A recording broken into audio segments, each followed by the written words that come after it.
সংবিধানের পঞ্চদশ সংশোধনী বাতিলের শুনানি ২০২৬ সালের ৫ মার্চ পর্যন্ত মুলতবি করেছে আপিল বিভাগ। সংশোধনীর পুরোটা বাতিল চায় বিএনপি। বৃহস্পতিবার পঞ্চদশ সংশোধনীর হাইকোর্টের রায়ের বিরুদ্ধে আপিল বিভাগে শুনানি শুরু করে রাষ্ট্রপক্ষ।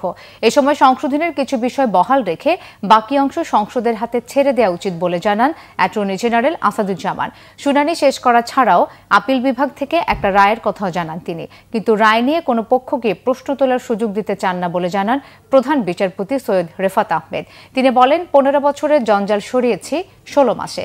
২৪-এর গণঅভ্যুত্থানে শেখ হাসিনা সরকারের পতন হলে সংবিধানের পঞ্চদশ সংশোধনী বাতিল চেয়ে হাইকোর্টে রিট করা হয়।